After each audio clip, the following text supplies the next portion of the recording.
Welcome, Wargamers, to the rivers, streams, and whitewater rapids of the mortal realms, because today we are talking about the, I'm going to pronounce this, Ydrilan, I believe, Riverblades of the Lumineth. Ydrilan, that's what I'm going to go with, Ydrilan. This is a new unit with a lot for us to chew into because it's a new unit that's being added to the Lumineth Realm Lords faction, the High Elves, through Warcry, but it gives us an insight into an entire new chapter or wing of the Lumineth that we've only heard mention about in lore. We have the techless longhorns, the foxy freight trains, and now we all need to brace ourselves, for it is the era of the horse girl. And we're going to explain what that means here and explore the Riverblades, who they are, what they want, and what they tell us about this new stream, pun intended, of Lumineth Realm Lord units on the way. Nothing's official or confirmed, but this is stuff that's been in the lore that now we're getting to see physical glimpses of. Now, one thing I'd like to add right up top, if you're interested in this video or anything hobby related, please consider using any of the affiliate links in my description down below. Through that link tree, you'll see all the money you save from various stores online. Find one local to you, and every time you use that link, it goes a long way to supporting me, my wife, our cats, the whole channel, and I'm so thankful for each and every one of you. Also, if you're looking to learn more about Warcry or just how these guys fit into AOS, be sure to check out Goonhammer. So for you folks who are new to Age of Sigmar or this particular faction, the Lumineth Realm Lords are a kind of elf that were raised up directly by their god Teclis. I did a whole series on their lore, and I really suggest you watch that because we're going to pick up after the events in their timeline known as the Cataclysm. Because elves are special, they had their own timeline of events kind of removed from everybody, and when the Age of Chaos dawned and things went south, right, everybody else is having a bad time, but the elves especially were having their own little side quest of thermonuclear war amongst all their different wizards. I'm here for it. After the devastation of the Cataclysm, Teclis decided to rebuild his people with a disciplined connection to the realms themselves as sort of a focus or a loci. This is what we know as the Lumineth Realm Lords. Now there's the general Lumineth Realm Lords, also known as the Venari. This is your rank and file warriors. But then there's those Lumineth who have devoted their lives to the study and service of various elemental beings across the realms. As mentioned before, we've seen sects of them that study mountain ranges, channeling their aspect, which is represented by a bull, or the wind spirits that manifest as foxes. These exist because Teclis realized that the destruction that mortals and the forces of chaos have both unleashed upon the realms is breaking them in a fundamental way, and if we want peace in the long run, like the longest possible run, we need to mend, heal, and patch the realms themselves. And so this is the mission of the Lumineth Realm Lords, although it can, of course, involve working with other species and forces to achieve that goal. But that's the Lumineth like as a total faction. Let's chat Riverblades. Ydrilan Riverblades. I'm going to keep saying it because I need it to get stuck in my brain. Now, it should be obvious that they revere the elemental aspects of the realm's rivers. These are seen as the very founts of life itself, their ever-changing and rushing nature reflected in the combat tactics of these particular Lumineth. For example, if a mountain is about sturdiness and the wind is about speed, the river is about momentum. What happens when you hit something? Not what happens when you get hit, not how fast you move to hit something, what happens when you do? And just as the river can burst through dams and flood entire cities, so too the combat tactics here are all about the charge, using that momentum and audacity of the charge to deliver a sequence of lethal blows to the enemy. Now, as an army, when they go to war, it's like trying to hold back a wall of rushing water. That's kind of the idea of their, depiction of their battle line. Not in the literal sense of like they're transmuting into walls of water, but the Ydrilan will break upon the enemy in a kind of a surge pattern, and if there's a single break anywhere in the enemy line, Riverblades will surge through that like a wide open door. They slip in, break the defenses of the main line, which is then overloaded. And all those other Lumineth that you met on the line, all the Venari, the normal troops, the cavalry, now they have a way to punch through.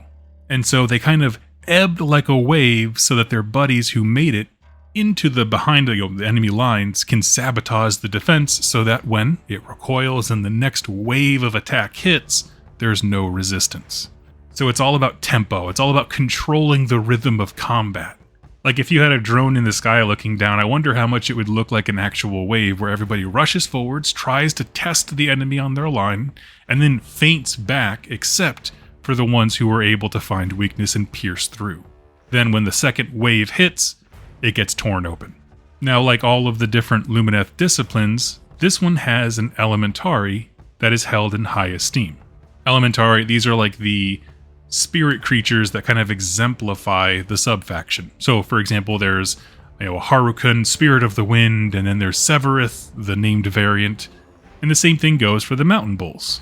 And while we don't have a generic name for their Elementari within the river, kind of focus, we do have the name of their named variant, Daxo Whitecrest. This is the river spirit of the Great Daxo River in Hysh. It manifests as a horse, and of course that's why I made the horse girl joke before, but a more intriguing version of this is in the scene of Lord of the Rings where Arwen has like the wall of water horses crash into the Nazgul. I don't know much about Lord of the Rings stuff. I'm always concerned and I feel like a drunk uncle trying to explain magic whenever it happens. But in that little blurb here, we get the sense that this is kind of what people are envisioning when they think about the rushing of waters being embodied by a horse-like spirit. Which honestly, that was one of my favorite scenes in the original movie, so I dig it.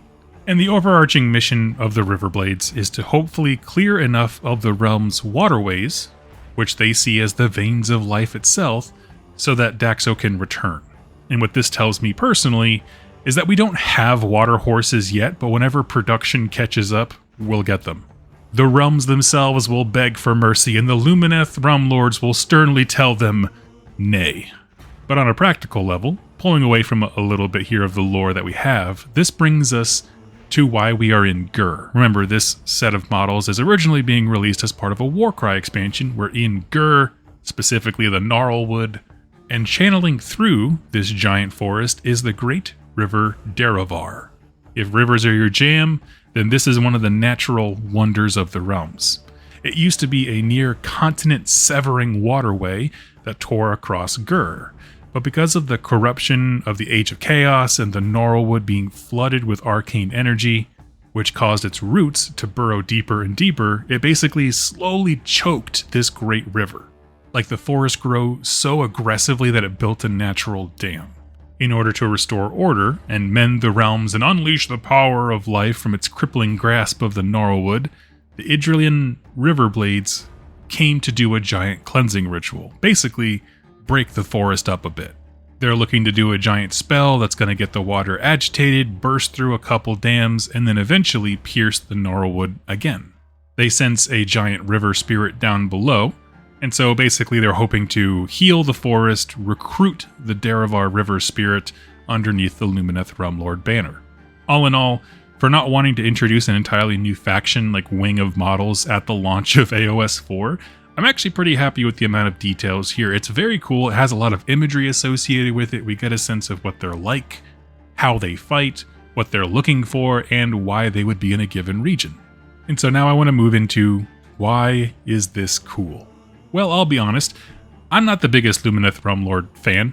I find them oppressive in-game, and sometimes a little bit one-note as a lore. But as a sub-faction, the Riverblades tap on a note that I think makes all elves interesting, and I wish that it was touched on more, and that is the I know what's best arrogance that is hallmark to elves mixed with the ends justify the means mentality. This is something that exemplifies the Lumineth, and so I think this unit fits right into the faction. In this page, we get all the lore I mentioned before. The temples to rivers, discipline of warriors mastering different kinds of warfare, their reverence for nature channeled into an animal-like aspect, in this case the horse. But here's a big thing that makes them different from the Mountain and the Wind Boys. If you get a Chaos Fort built into a mountain, and you heal it, it's still a mountain. If you heal the winds, they keep moving because winds don't stop. If you heal a river by undamming it, you can cause catastrophic damage to anything by, near, or downstream from that river, intended or unintended. So I like them because instead of a bunch of peaceful warrior monks hanging out on a mountain, these guys are in the thick of it, smashing dams which then erase towns, many of which belong to their allies. Because, again, when you're talking the elf arrogance, what's a few hundred small souls compared to the power that this Elementari can bring to our collective force now that it's free? Of course, the people being washed away don't quite see it that way. I mean, I know that there are instances where the other elementals can cause damage to their so-called allies, but this is so plain and in your face and on the nose that the topic comes up more, which I like. I like that strife. That to me is what makes elves interesting in a mixed, fantasy setting. And in this way, the Ydrilan Riverblades feed into Teclis's lore of he knows a lot. He probably knows exactly what needs to be done for the realms to be healed, and he's likely correct that this is the only way to push chaos out forever. But the arrogance of the elves and their refusal to lower themselves to work with others pits them at odds with their allies. And remember, I know what's best and ends justify the means is rough when that's your group partner, right? If you're Sigmar and you have to get stuff done with Teclis, that's a tough project partner to work on. And for all those reasons, I think it just fits really well into the faction. This box was sent to me by Games Workshop, thank you, as part of their new Flood and Pyre expansion to Warcry, which is really cool. I love both of the warbands that they put in here, and as a side note, I'll say, they do feature prominently in the Dawnbringer series, specifically Book 5, I believe. No, wait, Book 4, I get confused. But the Pyregeist are sent to go basically flood Akshi with fire, and the Ydrilan Riverblades show up in Ghiran to help take down a Flesh Eater Court dam that essentially is trying to poison the waters of the realms. So we get to see them in their element in a timely way that I thought was really interesting, and I wanted to pass that along. If you want to see them in action, go ahead and follow along with my Dawnbringer series. We'll be talking about them more there. Let me know if you have any topics you like covered or questions you have about the Ydrilan Riverblades, and I will put them in a future video. Thank you so much for watching and listening, and I can't wait to hang out with you next time. Happy wargaming, friends!